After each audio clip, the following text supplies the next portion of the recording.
Medical പ്രവേശനത്തിനുള്ള NEET പരീക്ഷയിൽ നിന്ന് തമിഴ്നാടിനെ ഒഴിവാക്കണമെന്നും സംസ്ഥാനത്തിന് കിട്ടാനുള്ള വിദ്യാഭ്യാസ വിഹിതം ഉടൻ അനുവദിക്കണമെന്നും മുഖ്യമന്ത്രി ജോസഫ് വിജയ് കേന്ദ്ര സർക്കാരിനോട് ആവശ്യപ്പെട്ടു. ഡൽഹിയിൽ പ്രധാനമന്ത്രി നരേന്ദ്രമോദിയുടെ സാന്നിധ്യത്തിൽ നീതി ആയോഗ് യോഗത്തിൽ സംസാരിച്ച വിജയ് തമിഴ്നാടിന്റെ രണ്ടാമത്തെ എയിംസ് കോയമ്പത്തൂരിൽ അനുവദിക്കണമെന്നും ആവശ്യപ്പെട്ടു. തമിഴ്നാടിന്റെ സാമ്പത്തിക വളർച്ചയുടെ കാര്യം വിശദീകരിക്കുകയും സംസ്ഥാനങ്ങളെ ശക്തിപ്പെടുത്തേണ്ടതിന്റെ ആവശ്യകത എടുത്തു പറയുകയും ചെയ്ത വിജയ് DMK സർക്കാർ ഉയർത്തിവന്ന ആവശ്യങ്ങൾ തന്നെയാണ് കേന്ദ്രത്തിന് മുന്നിൽ ഉന്നയിച്ചത്. വിദ്യാഭ്യാസ വിഹിതമായി സംസ്ഥാനത്തിന് ലഭിക്കാനുള്ള 3284 കോടി രൂപ ഉടൻ അനുവദിക്കണമെന്നും അദ്ദേഹം ആവശ്യപ്പെട്ടു. നീറ്റ് ഒഴിവാക്കി +2 മാർക്കിന്റെ അടിസ്ഥാനത്തിൽ മെഡിക്കൽ പ്രവേശനം നടത്താൻ തമിഴ്നാടിനെ അനുവദിക്കണമെന്ന ദീർഘകാല ആവശ്യം വിജയ് പ്രധാനമന്ത്രിക്ക് മുന്നിൽ വച്ചു. 2017 കേന്ദ്രം നീറ്റ് നിർബന്ധമാക്കുന്നതുവരെ +2 മാർക്കിന്റെ അടിസ്ഥാനത്തിലായിരുന്നു തമിഴ്നാട്ടിൽ മെഡിക്കൽ പ്രവേശനം. തമിഴ്നാട്ടിലെ വിദ്യാർത്ഥികൾക്ക് നീറ്റ് യോഗ്യത പരിഗണിക്കാതെ +2 മാർക്കിന്റെ അടിസ്ഥാനത്തിൽ മെഡിക്കൽ പ്രവേശനം നടത്താൻ അനുവദിക്കുന്ന ബില്ല് നിയമസഭ 2 തവണ പാസാക്കി അയച്ചെങ്കിലും ഇതുവരെ അതിന് രാഷ്ട്രപതിയുടെ അംഗീകാരം ലഭിച്ചിട്ടില്ല.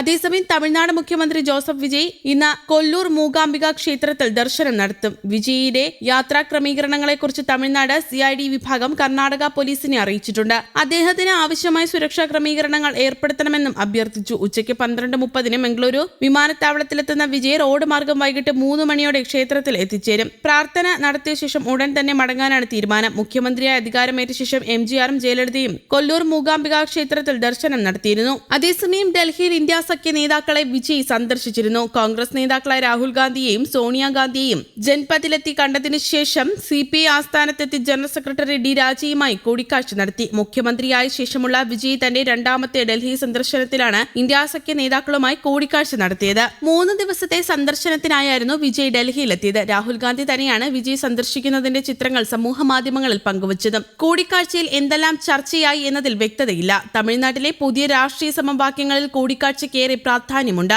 വിജയ് മന്ത്രിസഭയിൽ കോൺഗ്രസ് അംഗമാണ്. DMK നേതൃത്വം നൽകുന്ന മുന്നണിയുടെ ഭാഗമായി മത്സരിച്ച് വിജയിച്ച കോൺഗ്രസ് വിജയിയുടെ TVKയ്ക്ക് പിന്തുണ നൽകിയത് ഇന്ത്യ സഖ്യത്തിന് തന്നെ വലിയ പ്രതിസന്ധിയാണ് സൃഷ്ടിച്ചത്. ഇന്ത്യ സഖ്യത്തിൽ നിന്ന് വിട്ട് സ്വതന്ത്ര നിലപാട് സ്വീകരിക്കുമെന്നാണ് DMK അറിയിച്ചിരുന്നത്. തിങ്കളാഴ്ച നടന്ന ഇന്ത്യ സഖ്യ യോഗത്തിൽ DMK പങ്കെടുക്കുകയും ചെയ്തിരുന്നില്ല. 59 വർഷത്തിന് ശേഷം തമിഴ്നാട്ടിൽ കോൺഗ്രസ് വീണ്ടും ഭരണത്തിന്റെ ഭാഗമായത് വിജയ് സർക്കാരിലാണ്. എന്നാൽ സ്ത്രീകൾക്കെതിരായ കുറ്റകൃത്യങ്ങൾ തടയാൻ ഇന്ത്യയിൽ ആദ്യമായി ഡ്രോൺ പെട്രോളിംഗ് നടത്തുമെന്നും കുറ്റവാളികൾക്കെതിരെ കർശന നടപടി ഉണ്ടാകുമെന്നും തമിഴ്നാട് മുഖ്യമന്ത്രി അറിയിച്ചിരുന്നു. TVK സർക്കാർ അധികാരത്തിൽ വന്നയുടൻ പ്രഖ്യാപിച്ച സിംഗപ്പൻ ടാസ്ക് ഫോഴ്സിന്റെ ഉദ്ഘാടനം ചെയ്യുകയായിരുന്നു വിജയ്. സ്ത്രീകൾക്ക് എതിരായ കുറ്റകൃത്യങ്ങളുടെ എല്ലാം പിന്നിൽ ലഹരിക്കടത്താണെന്നും ലഹരിയെന്ന വിപത്തിനെ സംസ്ഥാനത്ത് നിന്ന് തുടച്ചു നീക്കുമെന്നും അദ്ദേഹം പറഞ്ഞു. സ്ത്രീകൾക്ക് ആത്മാഭിമാനത്തോടെയും ഭയമില്ലാതെയും ജീവിക്കാവുന്ന അന്തരീക്ഷം സൃഷ്ടിക്കുകയാണ് ലക്ഷ്യം. വനിതകൾക്കെതിരായ കുറ്റകൃത്യങ്ങളിൽ ഉടനടി നടപടിയുണ്ടാകും. കഠിന ശിക്ഷ ഉറപ്പാക്കുമെന്നും മുഖ്യമന്ത്രി പറഞ്ഞു. ബിഗിൽ, മെർസൽ തുടങ്ങി താൻ അഭിനയിച്ച സിനിമകളിലെ ഗാനങ്ങളുടെ അകമ്പടിയോടെ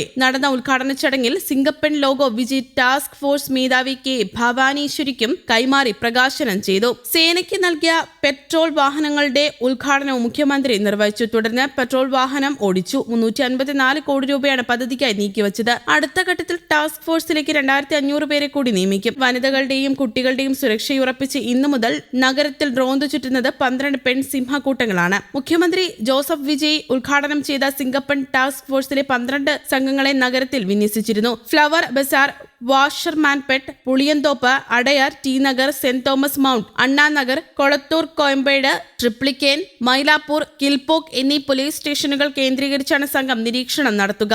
ഓരോ മേഖലയിലെയും സംഘങ്ങളുടെ ഉത്തരവാദിത്തം അസിസ്റ്റന്റ് കമ്മീഷണർമാർക്കാണ്. News desk, Kerala Kaumudi.